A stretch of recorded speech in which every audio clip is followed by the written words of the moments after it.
مومن جو فدا نقش کفے پائے نبی ہو زہر قدم آج بھی عالم کا خزینہ،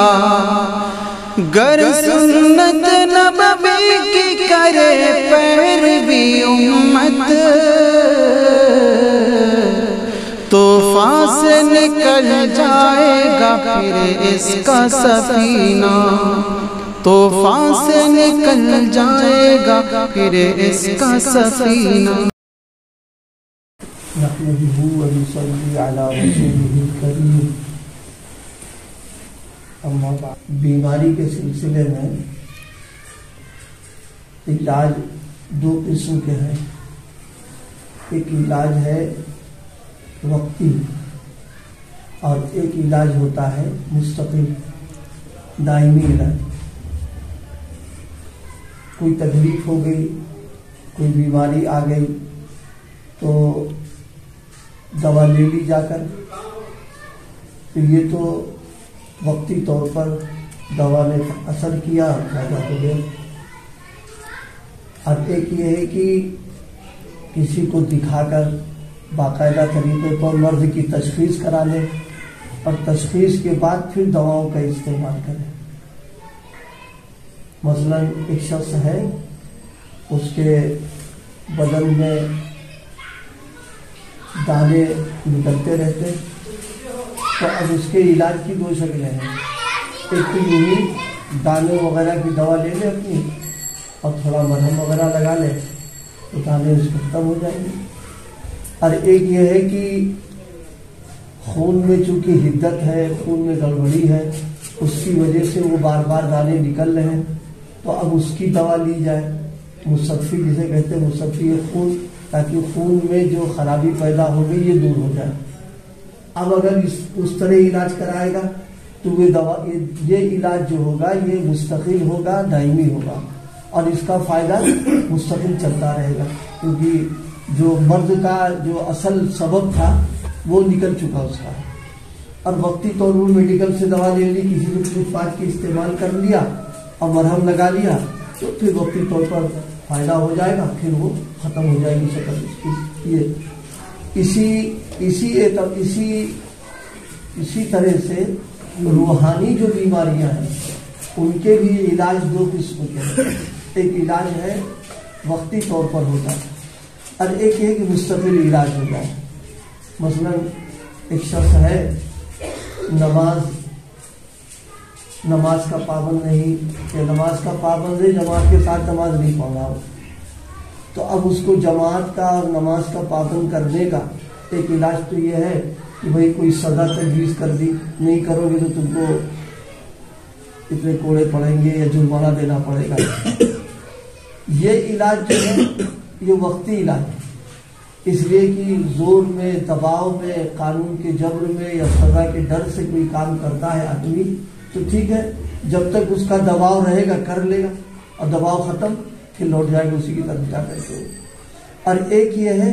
کہ دل کو بدل دیا جائے اور دل میں اللہ کا خوف پیدا کر دیا جائے، عظمت پیدا کر دی جائے۔ ظاہر ہے اللہ تعالیٰ کی عظمت اور خوف اور محبت یہ وہ چیز ہے جو انسان کو طاعت اور عبادت کے اوپر آمادہ بھی کرے گی اور گناہوں سے روکے گی۔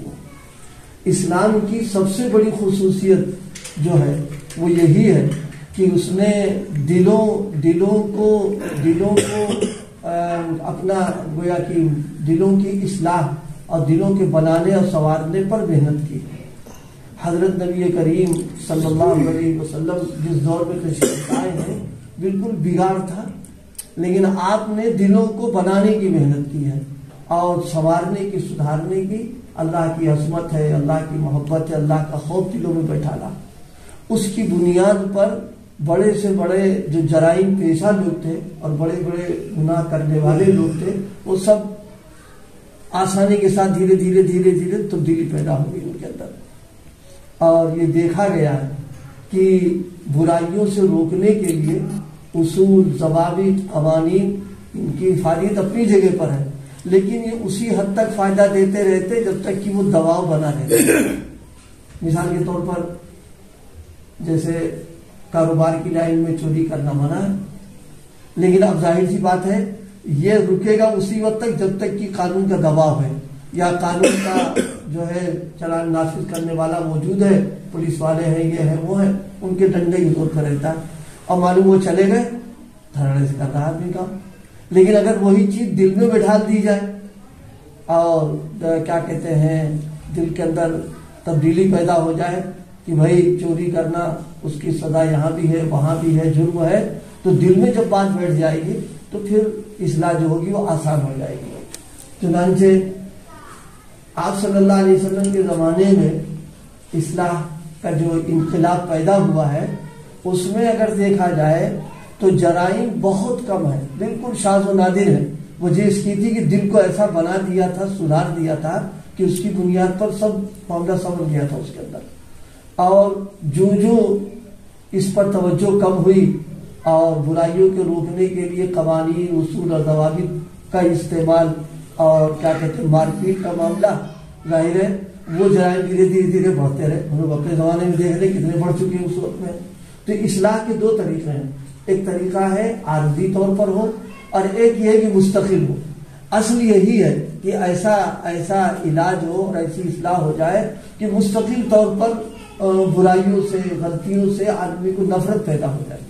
لیکن ایک بات ذہن میں رہے، ان ساری باتوں کے باوجود کوئی معصوم نہیں ہو جائے گا۔ بہرحال انسان ہے، بشر ہے، غلطیاں تو اس سے ہو ہی سکتی ہیں، لیکن اب اس ہونے میں اور قانون کے دباؤ میں دونوں میں فرق ہے۔ دل بن جانے کے بعد، سنورنے کے بعد میں اب اگر غلطی ہو رہی ہے اسے غلطی کا احساس بھی ہوگا، توبہ بھی کرے گا وہ اور اس کا تدارک بھی کر لے گا وہ۔ لیکن اگر صرف قانون ہے، اصول و ضوابط کی بنیاد پر معاملہ کیا گیا تو ظاہر سی بات ہے اس کو نہ احساس ہوگا بلکہ اور ڈھیٹ ہو جائے گا کہ اچھا ہم سے جرمانہ لیا ہے اب ہم اس کو وصول کر لیں کسی طریقے سے، تو گھما پھرا کے پھر وصول کر لے گا وہ۔ تو اس سے جو گزارش کی ہے وہ یہ کہ برائیوں سے بچنے کی اسلام نے جو تعلیم دی ہے کہ دلوں کو بنانا، سنوارنا، اللہ کا خوف، اللہ کی عظمت پیدا کر دینا، اس سے آسان اور کوئی طریقہ برائیوں سے بچنے کا اور برائیوں کو مٹانے کا نہیں ہو سکتا ہے، جو یہ کہا جائے آزمودہ ہے وہ۔ اور ایک طریقہ عارضی طور پر جیسے میں نے عرض کیا، دانے نکل رہے ہیں، اب ایک شخص سر میں درد ہے، کمر میں درد ہے، ہاتھ پیر میں درد ہو رہا، تو درد کی دوا کھا لے، یہ تو عارضی بات ہو گئی۔ ایک یہ کہ باقاعدہ تشخیص کرائے معلوم بڑھاپے کا اثر ہے، تو اب مقویات کا استعمال کرے گا تو یہ مستقبل ختم ہو جائے گی، کسی کے اندر کی توانائی اور طاقت جب آ جائے گی یہ سب ہماری چلے جائیں گے۔ تو جس طرح جسمانی علاج میں دو شکلیں ہیں ایسے ہی روحانی اعتبار سے بھی دونوں شکلیں ہیں۔ تو اصل چیز تو یہی ہے کہ وہی طریقہ اپنایا جائے جو مستقل ہے اور دائمی ہے۔ اللہ پاک ہم سب کو اپنی دل کی اصلاح کی فکر نصیب فرما دے تاکہ اس کی وجہ سے برائیوں سے بچنا آسان ہو جائے اور گناہوں سے نفرت ہو جائے۔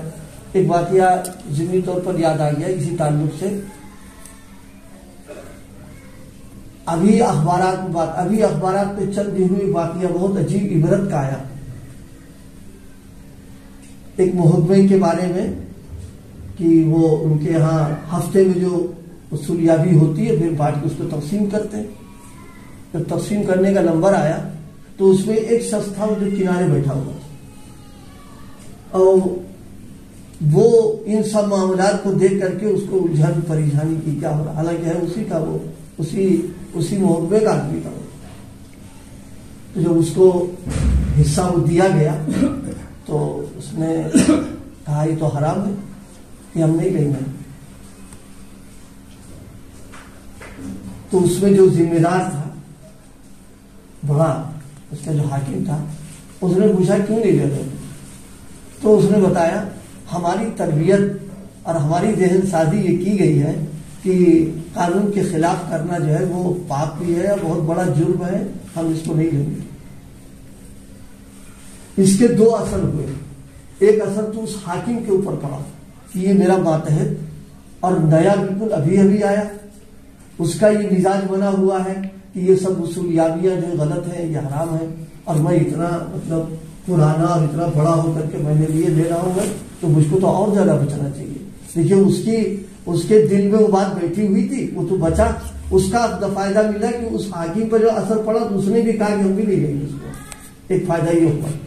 اور دوسرا فائدہ یہ نکلا کہ اس نے کہا کہ آج سے تم کھانا ہمارے ساتھ دسترخوان پر میرے کھاؤ گے، اب تک تو تم ہوٹلوں میں کھاتے رہے، تمہارے اس عمل کا میرے اوپر اثر یہ پڑا ہے کہ اب تمہارے کھانے کا انتظام میں اپنے ذمہ لے رہا ہوں۔ یہ برکت اس کے اپنے دل میں کہیں بیٹھی ہوئی تھی۔ تو دو باتیں نتیجے میں نکل کے آئی کہ ان کو بھی احساس ہوا، ان کو بھی چھوڑنے کی توفیق مل گئی، اور اسی کے ساتھ اللہ پاک نے غیبی اس کے کھانے کا انتظام کر دیا۔ یہ تو قرآن مجید میں فرمایا گیا ہے کہ جب تم دیندارانہ زندگی اختیار کر لو گے تو یجعل لہ مخرجا ویرزقہ من حیث لا یحتسب، مشکلات میں نکلنے کا راستہ بھی پیدا کر دیں گے ہم، اور اسی کے ساتھ تم کو روزی ہم کہاں سے دیں گے تمہارے گمان سے نہیں ہوگا۔ ظاہر ہے وہ حاکم کے یہاں سے روزی ملے اس کو تصور بھی نہیں ہو سکتا، اس لیے کہ آج کل جو معاملات حاکموں کے ماتحتوں کے ساتھ ہم سب کو جانتے ہیں، اسے چائے کہاں سے پلا تو کھانا کھلانے میں تیار ہو گیا آ کر کے۔ بات وہی ہے، دل جب بنے گا